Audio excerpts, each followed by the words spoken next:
Today we have, as you know, one of our own. It's an honor to have with us today our colleague and friend, our Chancellor, Christ. Carol. Thank you. Thank you. So let me offer just a little bit more on her background and give you a little sense for it. She'll have some remarks. We'll have a little bit of Q&A between the two of us, and then, of course, we'll open it up to the larger group here. She began her term as the 11th Chancellor of our UC Berkeley on July 1 of this year. She's the first female Chancellor in the history of the campus.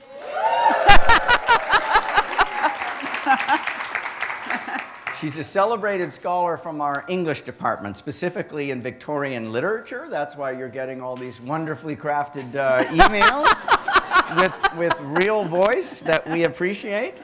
After earning her PhD from Yale, at 26, she drove across country when she completed that PhD to teach at Berkeley.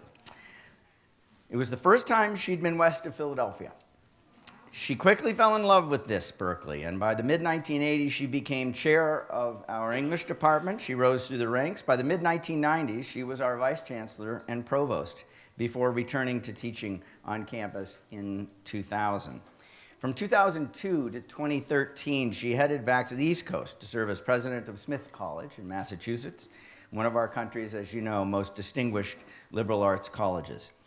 While undoubtedly stepping into her leadership role at a time of many challenges, she is no stranger to addressing and moving forward on complicated issues through her years as the head at Smith and also as the provost and executive vice chancellor here at Berkeley. She played a major role, for example, in shaping Berkeley's response to Proposition 209. That was 1996 when she was serving in that important role here.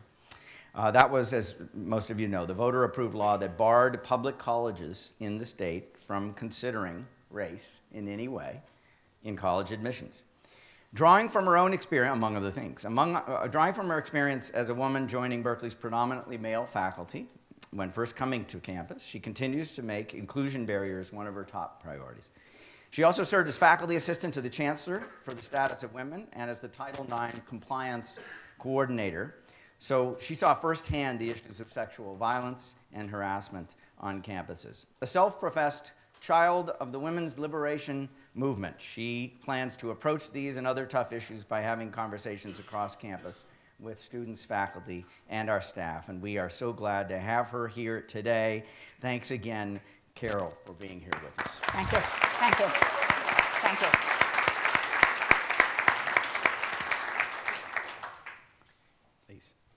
Well, thank you so much for inviting me. I was just trying to calculate, as Rich was talking, how far past I am the first 100 days. And I think that this is, I think this is day 104.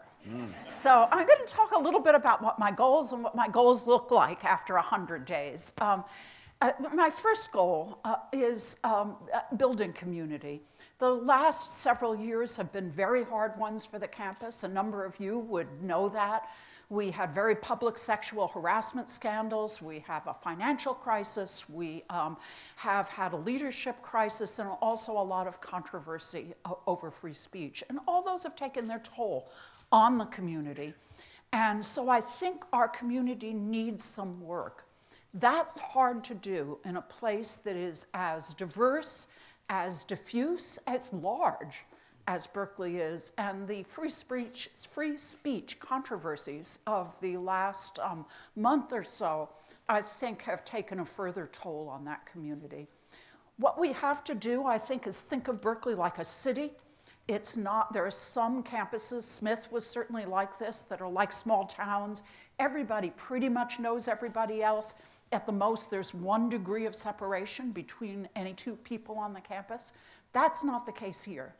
And so you have to think about community building as a process of building neighborhoods, but neighborhoods that share a single theme. And I hope that theme is just our enormous pride and love for Berkeley. My second goal is enhancing the quality of the undergraduate experience. Too often, Berkeley seems a place to its students that they survive rather than they thrive. And I want this to be a place where all students thrive. That involves looking at safety nets. It means looking at making sure students have the classes that they need to graduate in a timely way, in other words, when they need them. And it means thinking about the really extraordinary discovery experiences that this campus provides, perhaps more than others. Student research, internships, study abroad, and making sure that students, that we're making clear the pathways to those different opportunities for students. A big piece of enhancing both undergraduate and graduate experience is student housing. We house only 22% of our undergraduates and only 9% of our graduate students. I was telling Rich just a minute ago that I think if I try to identify the factors that might compromise Berkeley's distinction and excellence, the lack of housing is really it may even be number one. It's certainly in the top 5. We have to, just to meet our minimal standards for student housing, which is guaranteeing 2 years for entering freshmen and 1 year for entering transfer students and 1 year for all graduate students, we have to double our current housing capacity. We do not have a lot of land, and a lot of the land that we have is politically fraught. So this is going to require some really creative partnerships with the private sector. My third goal is increasing diversity, increasing the diversity of all of our populations, students, undergraduate students, graduate students, faculty, and staff. We are much less diverse in every single category than we should be. In terms of our undergraduate student body, we are less diverse than any other UC campus or we have a lower percentage than any other UC campus in underrepresented minorities, Pell Grant students, and first-generation students. We can do better than that, and we should do better than that. My fourth goal is to enable the faculty to do the research that is changing our world. I think of that as a goal where you just try to get out of the way and make sure that faculty can do the things that they are most motivated to do and do in such an extraordinary way. Although the world of research has changed a lot since the 90s, and I can talk about that later if you want me to. And then finally, and hardly least importantly, I want to change, I must change the financial model for the campus. We need a sustainable financial model that's significantly different from the one that we had in the 90s, that requires multiplying and diversifying our revenue sources. There are a number of revenue sources that I've identified. Again, I'd be happy to talk about that in a bit. And the work of this year is to try to figure out what percentage of our operating budget we can get from each of these revenue sources. Mm-hmm. Thank you for that. I mean, look, those are large, important. Mm-hmm. If we think about, you made reference to this, what is it that keeps that public character that is right at the center of our identity? I mean, how do we keep the publicness strong? You know, that's so important a question. First of all, public support is always going to be extraordinarily important. People make a whole lot of the figure, oh, Berkeley only gets 11% of its support from the state. That's a really misleading figure because in the total of which that's 11% includes all of our contract and grant activity, all of our outside philanthropy. So it's really not that the 11% is, this isn't actually the way the budget works, but if you took that amount, it is half of the support of our schools and colleges. Mm-hmm. So it is, and then tuition, both resident and non-resident tuition is an even bigger portion, so that our most important revenue sources are state support and tuition dollars. And that makes us, in my view, public, but it is who we are. It's our identity. And one of the great challenges of the next I would say, decade, but certainly of the next several years, is to develop a different financial model with, as I said, multiple and diversified revenue sources while never losing our focus on our public mission. Mm-hmm. Thanks for that. So, and you mentioned Pell Grant sort of relative to other terrific UCs.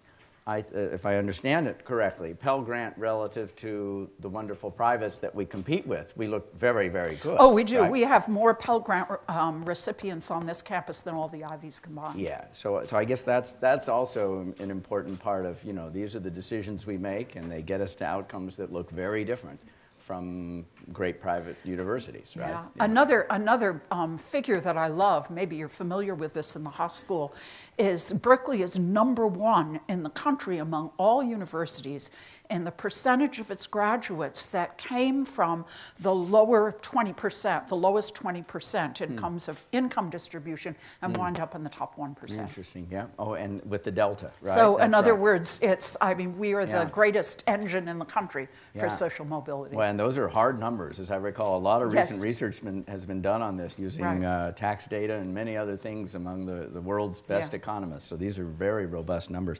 Can we come back to housing? And Sure. when we think about how we got here, right? Mm-hmm. I mean, that's a big issue. And then we kind of think, because part of understanding how likely we are to make progress is understanding how we got so far behind in the first place. Well, the first is that we've grown. So when I left Berkeley in 2002, we were under 30,000 students. Now we're 40,000 students, so we've grown by a third. So that's the first thing. There are more people looking for houses. And the campus had something of a laissez-faire attitude toward housing. And as I said before, the campus doesn't have a lot of land. The land that it has is politically fraught. Just think People's Park, and you get a sense of what the issue is. And also the housing situation has gotten so much worse in the Bay Area, so that housing is so much harder to find, it's so much more expensive. So there was a sense, I think, in earlier decades that the private market was there. It was, it could absorb the housing demand of our students, staff, and faculty. But now that there isn't that assurance. Yeah, and other universities are marketing against us in exactly this way, Yeah, right? exactly. Not necessarily saying Berkeley can't do this and we can, but they certainly are. I have a 17-year-old, so I'm hearing the pitch from... Exactly. And even UCs, for example, UCLA and UC San Diego are both on their way to a 4-year housing guarantee for entering freshmen. So we are really behind Can't the we eight stop ball. them from doing that? How community? How do that's a big one, right? It's a huge one. Do you have a few things that feel like there's going to be a lot of this category and a lot of that? What sorts of things do you want to get done there?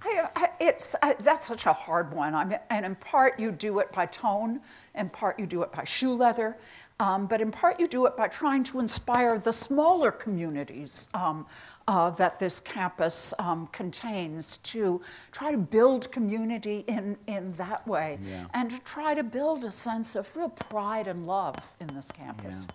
And so, for example, the wonderful student union, I guess it's still called Eshelman Hall there, right? And some of the public spaces. I'd imagine that's an instrument for sort of building affinity and connectivity. That's really interesting. I mean, certainly, I think the Haas School is a great example of the ways in which architecture can help create community. I never walk through here and through the courtyard that it isn't really occupied and busy, and so I am a great believer in ways in which architecture can help create community. I don't know how many of you have been to the top nude floors of Moffett. I mean, that's another place where you create community, or the way in which this building has redesigned teaching and learning spaces helps create community. Thanks for saying that, because it really, one of the naming donors, Connie Chu, she mentioned it feels like a treehouse in here, right? It does. And that kind of openness to the outside is definitely working for us. And we, as you may know, we redid our courtyard. We had a lovely courtyard, but it wasn't it wasn't a place where people worked and wanted to be and connected, and the architects saw a vision there as well, and that was a big help. How about this question? When you think, because you know Berkeley so well, and you go to Smith and you're there for around a decade, and you come back, and now of course you're in this role. Are there, knowing it as well as you do, have there been some surprises? What are kind of a couple of things where it's like, wow, didn't expect this? There have been a lot of surprises. I mean, where should I start? Yeah. The controversy about free speech has been a huge surprise. Yeah. That the financial challenges of the campus are certainly a big surprise. The way in which research has changed is really a big surprise. That it was in the 90s, at least as I understood the situation then, most research funding came from the federal government. There was a really long distance between basic research in university laboratories and its commercialization in the venture space. Now that distance is really short. And research funding has diversified enormously. So there are many extraordinarily wealthy private philanthropists who are investing in research. I just saw in today's paper an op-ed by Eric and Wendy Schmidt, announcing the Schmidt Fellows, investing in postdocs that are doing research at really risky, ambitious research at the borders of disciplinary fields. Or I met with some donors just last week who were interested in setting up a kind of Howard Hughes Institute, only in a different field. Again, trying to fund the very most exciting, most consequential, most forward-looking research. I had a in fact, it was at the foundation board meeting in this very room where Paul Alivisatos was talking about the contrast between different kinds of research dollars. And it used to be, he said, Paul Alivisatos is the provost and an extraordinary chemist, as well as someone who has started several companies. And he said, it used to be the case that a federal research dollar was the best dollar that you could get. And now it's different. Now a federal research dollar is, there are many more requirements in how you can use the money.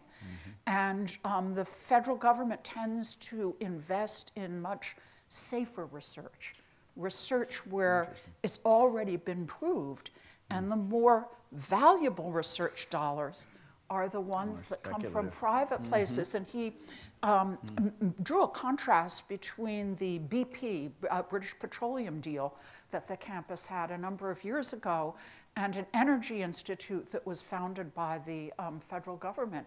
And he said the BP was by far the freer in terms of what researchers could do and the more productive. So that's really interesting. I mean, something for all of you to study, because it's a real change in the research landscape. Absolutely and that has been a real surprise to me. That's fascinating. I mean, that's societal, obviously fundamental, right? I mean, other universities would say the same thing, or most of them. Just yesterday, it's interesting you mentioned this, because Steve Martin, our current interim vice chancellor for research, was in one of our classrooms yesterday, as were a number of our finance faculty, and then Carol Mamura, who heads the technology transfer licensing office and so forth. And we were hearing a talk from a finance academic about how to build portfolios of life science intellectual property, so that you could essentially, rather than having big risks on very long cycle life science investments, you build portfolios and you get outcomes that are they could be securitized, right? And it was just a fascinating discussion about how we get biology and life science research into the marketplace. And just the right people were in the room, and they came from totally different parts of the university. So thank you, and the whole university is supporting that. I want to come back to something that I heard you say at the foundation board meeting that I absolutely loved, and this was related to the free speech context here. And you used the phrase object and shadow. You'll recall what you were talking about. Could you explain that to this group? Of course I can. So we've had 2 free speech events in about the past month. The first was Ben Shapiro, who is sponsored by the Berkeley College Republicans. And that, to me, fit my image of what a speech event is. So he came, admittedly, with a great deal of security, and we spent a lot of dollars to enable him to speak. But he came, he gave a speech, he answered questions, and he left. And the speech was live streamed on Fox TV, and you now can go to the web, and if you're interested, you can see his speech. So the event has a digital shadow, but the object was the speech itself. The Milo event was completely different, and I think should give us all pause for not just thought, but real reflection about the difference of the world that we inhabit.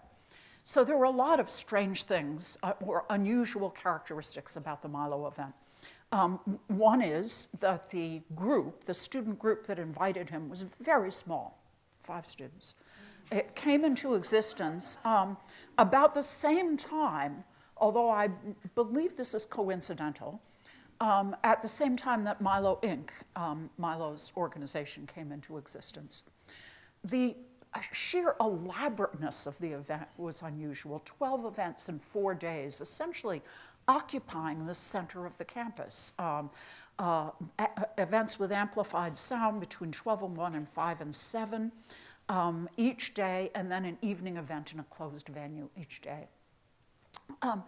Things started seeming very strange about 2 weeks before the event, when the student group was meeting none of the requirements of our events policy.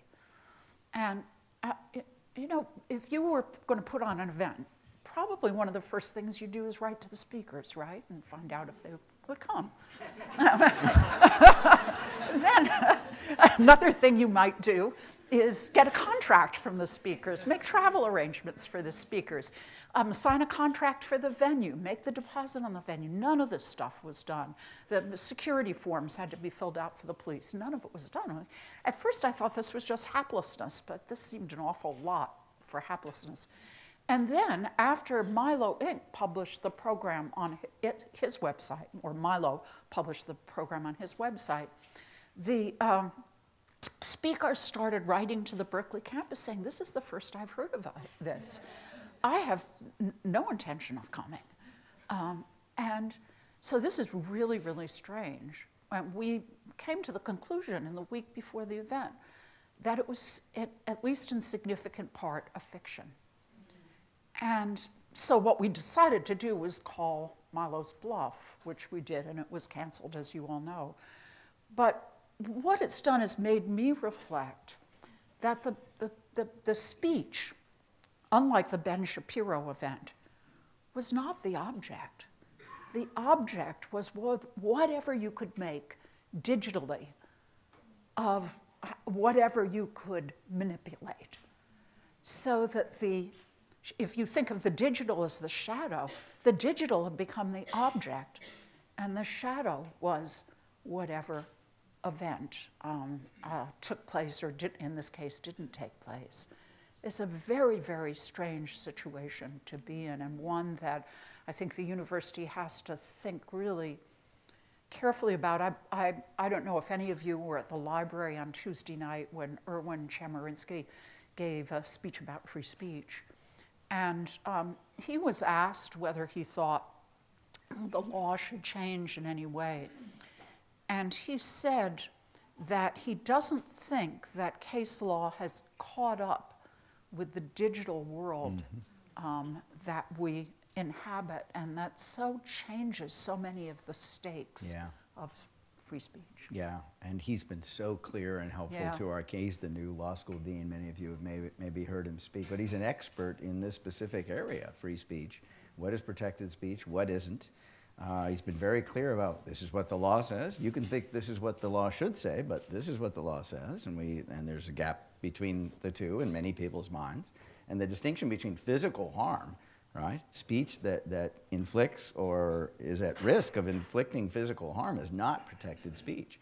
But a lot of the speech that we are talking about, Milo Yiannopoulos, for example, is inflicting on many people emotional harm.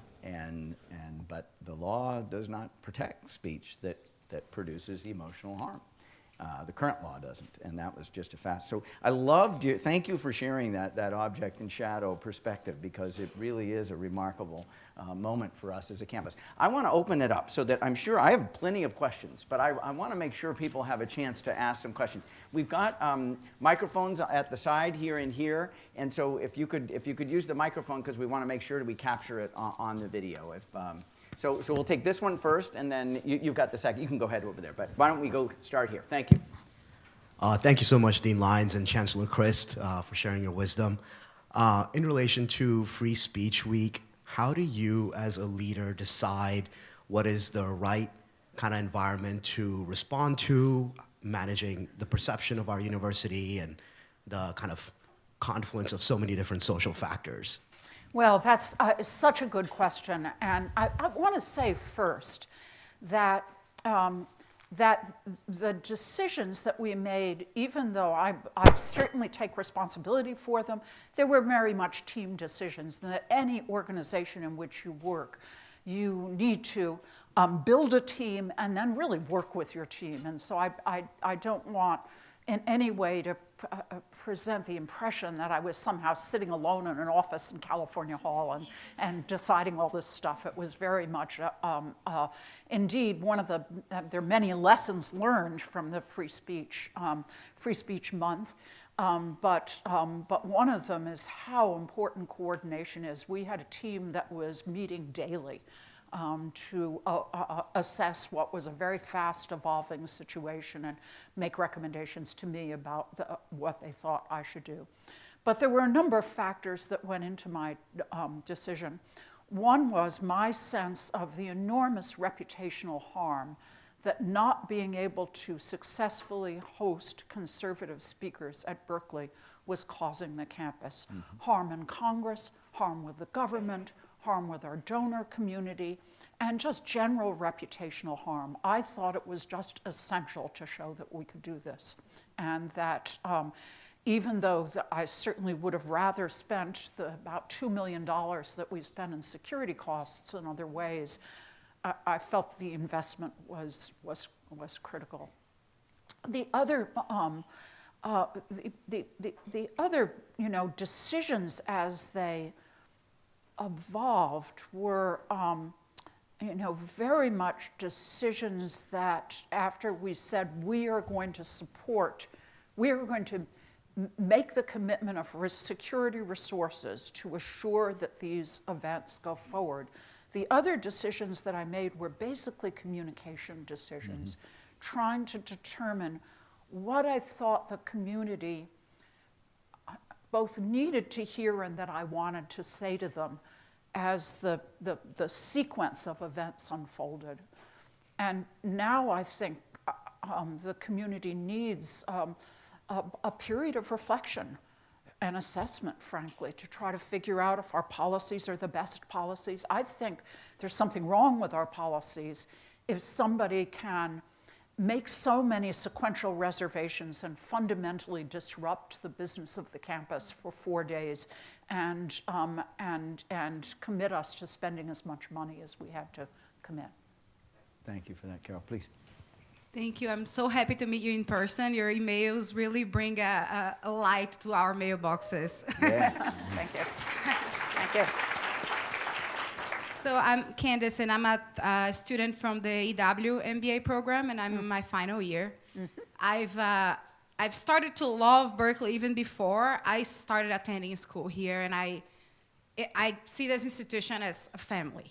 Mm-hmm. So whenever I hear someone saying something that I don't agree with, I will defend it like they're talking about a family member of mine. Yes. And that's why the Milo event brought something of a very unsettling feeling to me, right? Yeah. So when I started seeing on my Facebook I was supposed to attend like a friendly manifestation around that time, and I couldn't come because I had class. But I started seeing some dark messages about Berkeley, like, oh, Berkeley doesn't really support freedom of speech. This is all the students are doing. And I got so angry when I saw that, because that was being published by people who never even set a foot in Berkeley. And this is definitely not the message that I get from students, from faculty, from anybody on campus. So I'm curious to hear from you, how do we as students advocate for that while still fostering an open discussion? That's a really great question, and it's a profound question. I think that you, first of all, representing in all your communities your own beliefs is important. But I heard a really, so profound a speech by Robert Reich the other day. It was last week. And one of the things he said was that I want to find people that I disagree with a lot, who are thinking at a very high level, because they will make me a better thinker. I have to come to that discussion either ready to change my mind in some way or ready to refine my arguments. And I think that one of the many consequences of the kind of proliferation of media and the kind of digital world we live in is it's very easy to live in an echo chamber in which you're only talking to people who think exactly like you. And I think it's so important to come to discussions with people that you don't agree with, and come in a spirit of respect and civility. And we're going to have a conversation about this later this year. We're going to have a lecture series I'm calling Point Counterpoint, in which I'm going to bring two people with sharply different opinions to have a moderated discussion. Yes. But I think that in part you have to walk the talk, and also I just not sympathizing with what's called the heckler's veto or platform denial, but saying, all ideas can be heard.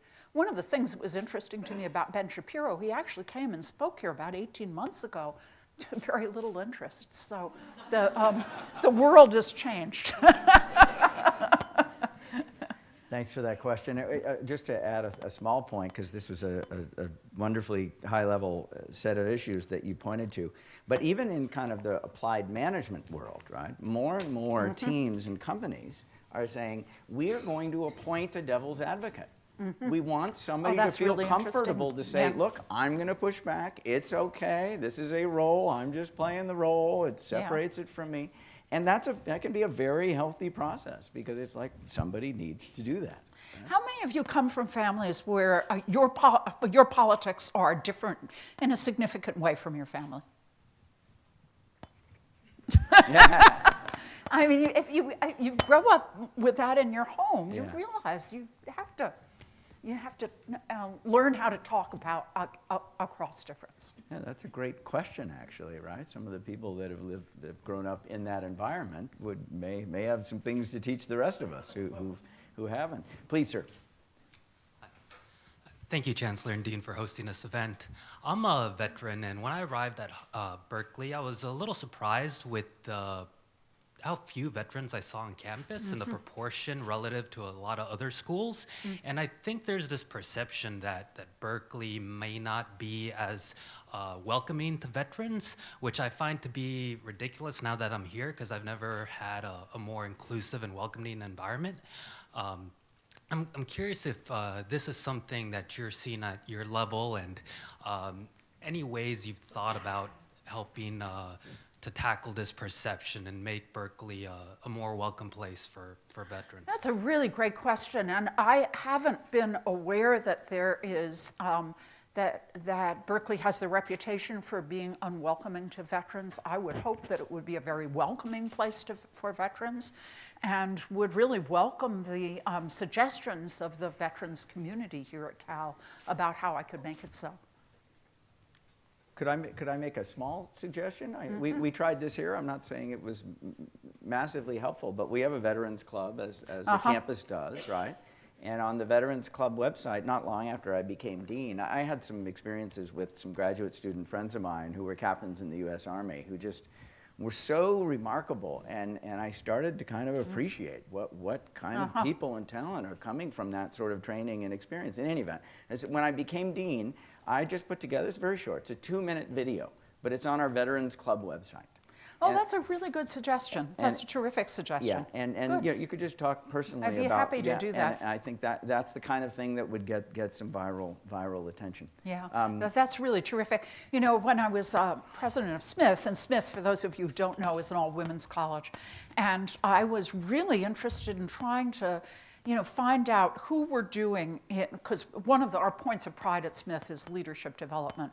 And so I wanted to be more deliberate about that, try to figure out what in the curriculum I could do to promote leadership development. So I spent a lot of time trying to figure out who was best at leadership development, in what schools across the United States, and hands down, it's West Point. And so I had some very good conversations with West Point about what they do for leadership development. Thanks for that. I think Thank our you. next speaker his question is from here. Yeah? Go ahead. You frequently mentioned the financial challenges of the university. You also mentioned the $2 million cost of hosting these free speech events. How do you balance the obligation to host these at the other time saying, we just can't afford this? That's a really good question, and one that I'm asking the commission to consider. It's not sustainable. We can't keep doing this. And fortunately, the Office of the President has agreed to split the cost with us. The cost to campus will be about $1 million. We still haven't gotten all the bills yet. One of the unsettled areas of the law is what is a reasonable cost for an institution and an organization to commit itself to protect free speech. We can't continue doing this.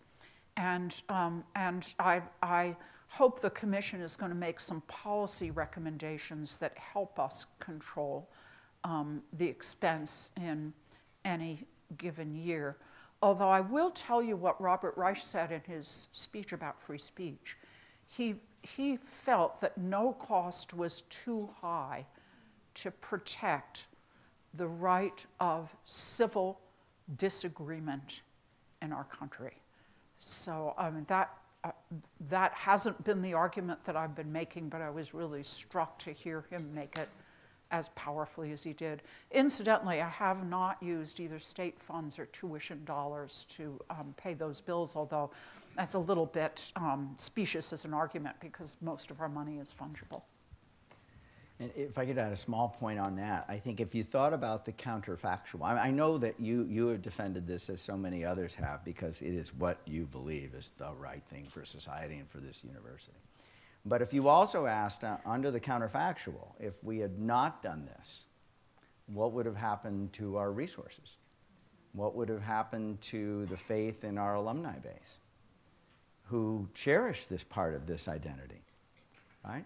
This university raises almost $500 million a year from private philanthropy. Not a very large fraction of that has to disappear before, you've lost a lot more. So this is a hard decision, and we're not doing it just to protect philanthropy. That's not my point here. But if you look at the whole system, it's complicated, right? And we had to get this right. Yeah, and in response to the earlier question about free speech, one of the things that I didn't say, although you've said this, Rich, it's the law. I mean, that I've had a number of both students and faculty and staff say to me, why didn't you just cancel the events? Well, accepting that I said that would be illegal, they said, why don't you just disobey the law? I said, Chancellor, I can't disobey the law. And if we had canceled the event, the speaker would have gone to court, would have gotten an injunction, would have ordered us, the court would have ordered us to put on the event. That's what happened at Auburn University when Richard Spencer was going to, who's a racist, white supremacist, going to speak. The university, fearing violence, canceled the event. Richard Spencer went to court. The court ordered them to put on the event, and then we would be liable for the legal expenses of the suing organization. And we would be both institutionally and I could be personally liable. So you can't do that. And one of the things that struck me about the Milo event is you think, why in the world would you put on a fake event? I mean, it didn't make any sense. They wanted us to cancel it. Yeah. That was the whole point, was to provoke us to cancel it. Yep. So we'd be playing right into their hands and the story they wanted to tell. Mm-hmm. Please. Oh, I'm sorry, there's a line. Why don't we go to this side? I'm sorry. Go ahead. Yes. Hi, good afternoon. Thank you for being here. My name is Raj. I'm a undergrad in Haas. My question is that, like, as business students, what can we do in order to improve the situation of free speech in our campus, and also to make it a even more inclusive campus? It already is, but how to make it even better as business students? Well, the business students have already done kind of wonderful things. There was a set of, I think there were MBA students who were organizing counter-protests for the, to the Milo Free Speech Week. And, but I think just, making it clear what you believe about free speech and making using the right to protest if you want to protest non-violently, that those are really important things. Fostering diversity of viewpoint in a free speech community here are all things that are important to do.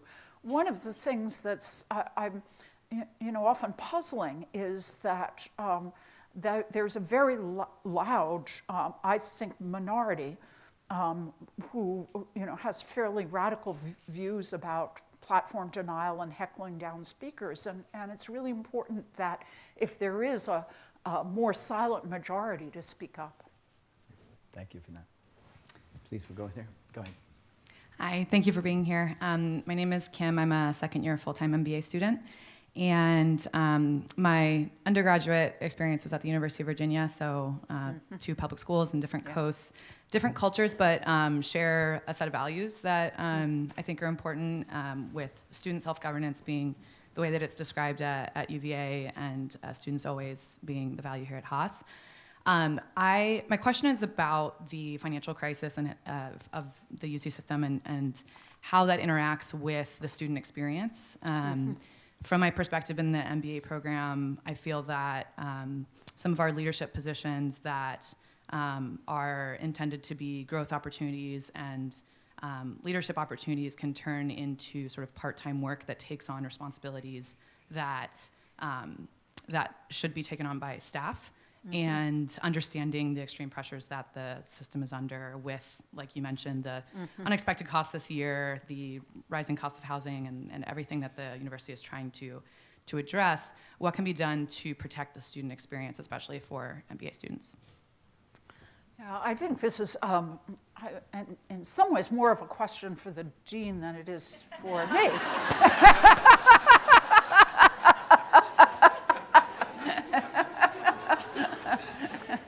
I will address it, but maybe you could talk about whether there's a manifestation at the campus level. Think that, the problem right now is that we're in a rather painful transition where we have a deficit in June of 2016, end of fiscal year 2016, it was 150 million.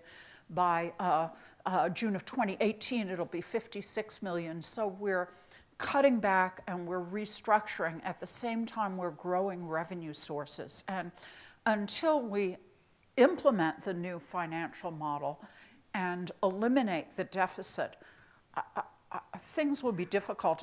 I think so much of this depends upon reimagining the work itself. I recently, just earlier this week, talked to a group of the business officers in departments, schools, and colleges, And they were talking about doing more with less and how hard that is. And I keep saying we have to do less with less. There is so much on this campus that, to me at least, is overly elaborate. We're very risk averse as a campus, so that I sign off all the time on $10 reimbursements for, coffee. I mean, we have to figure out a far more efficient way of doing our work. And when we do that, our staff will not feel as, I think, as overburdened as they currently do. Thanks for that. Well, let me just say, in front of everybody, I want to know more about this, because there certainly are leadership opportunities, but if these are being positioned as leadership opportunities when in fact it's a shadow workforce, then I want to know more about that. I will commit more resource to taking tasks off students' plates if they are tasks that they shouldn't be doing, and that's an important discussion to have. So we'll have that discussion, and I'll learn more about what's needed and how we can augment what the students are doing. Going all the way to having students uninvolved doesn't sound like the right direction to go either, but certainly we need to augment where we need to. I'm going to do 2 in a row on this side, and then we'll go to you, and then I think we'll have to finish up there. Please. Hey, Chancellor. My name's Jack. I'm a first-year full-time MBA student. I don't know what's funny. I apologize, but I'm going to ask a little open-ended question. I think I got some sense of it from hearing about your goals and hearing about you talk about those reputation costs. But I'm interested in how you want the world to see Berkeley and how that's changing. Thank you. Yeah. Oh, gosh, what a great question. I want the world to see Berkeley in 3 fundamental ways. That this is a profoundly public place that provides broad democratic access to students for a first-class education. I want the world to understand Berkeley as a place where our faculty every day are making discoveries that are changing the future of humankind and changing the face of the planet. And I want people to think of Berkeley as a place where history is happening. And that's happening with free speech as much as it's happening with gene editing. Yeah. Thank you for that. Great question. Great answer. Please.